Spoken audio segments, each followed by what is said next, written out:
जय गुरुदेव। काल समय जिस समय प्रकाशमान, स्वच्छ, शांत एवं कल्याणकर सत्व गुण रज और तम को दबाकर बढ़ता है, उस समय तुम सुख, धर्म और ज्ञान आदि से संपन्न हो जाते हो। जब आसक्ति, भेद, बुद्धि और प्रवृत्ति को बढ़ाने वाला रजोगुण तम और सत्व का पराभाव करके बढ़ता है, तब तुम दुख, कर्म, यश और संपत्ति से युक्त होते हो।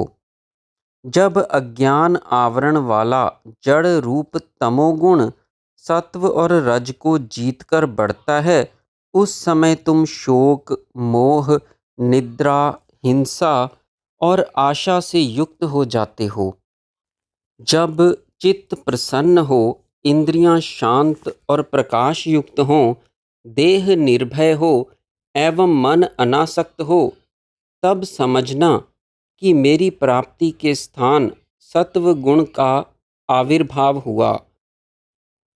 जब तुम क्रिया कर्म में तत्पर हो, बुद्धि तुम्हारी डगमगाने लगे, चित्त चंचल अशांत हो जाए, शरीर अस्वस्थ हो जाए और मन भ्रम में पड़ जाए, तो समझ लेना कि रजोगुण बढ़ गया है।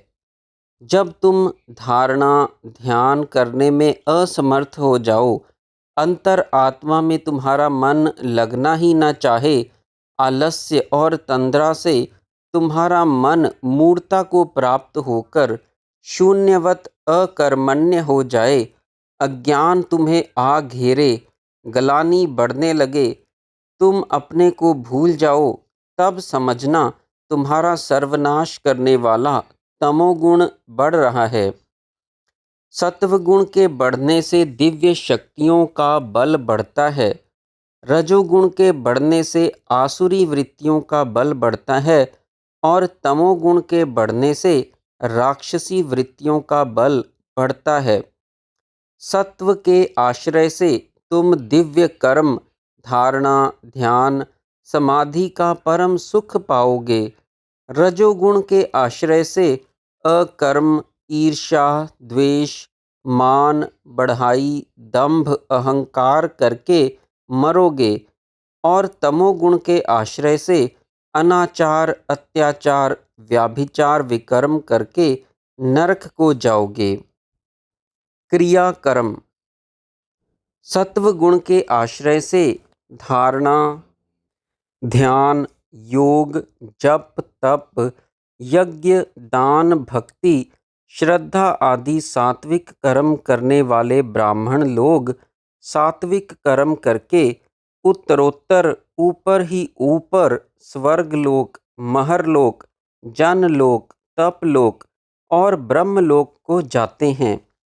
रजोगुण के आश्रय से राजसिक कर्म करके यहाँ बीच में ही रह जाते हैं और तमोगुण के आश्रय से निषिद्ध एवं निंदित तामसिक कर्म करने वाले नीचे ही नीचे नरक, पशु, पक्षी, कीट पतंग आदि योनियों में जाते हैं।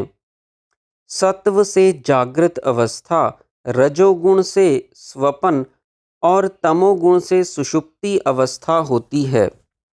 तुर्य अथवा समाधि अवस्था तीनों में व्याप्त रहती है। सत्व गुण की वृद्धि के समय मरने वाले ऊपर स्वर्ग को जाते हैं। रजोगुण की वृद्धि में मरे हुए मध्य में अर्थात इसी लोक में आते हैं, मनुष्य होते हैं और तमोगुण की वृद्धि से मरे हुए नरक या पशु जोनि में जाते हैं। गुणातीत होकर गमन करने वाला मुझ निर्गुण ब्रह्म को पा जाते हैं। फल निष्काम या ईश्वर अर्पण बुद्धि से किया हुआ कर्म सात्विक, फल प्राप्ति की इच्छा से किया हुआ कर्म राजसिक और जीव हिंसा आदि युक्त कर्म तामसिक होते हैं। इसी तरह सात्विक कर्म का फल निर्मल सुख, राजसिक कर्म का फल दुख और तामसिक कर्म का फल अज्ञान है। क्योंकि ज्ञान विज्ञान प्राप्ति के लिए ही तुमने यह शरीर पाया है, अतएव तुम्हें गुण संग को त्याग कर, आसक्ति प्रमाद को छोड़कर, सत्व गुण के द्वारा रज और तम का पराभाव करके इंद्रिय संयम पूर्वक मेरा भजन करना चाहिए। जय गुरुदेव।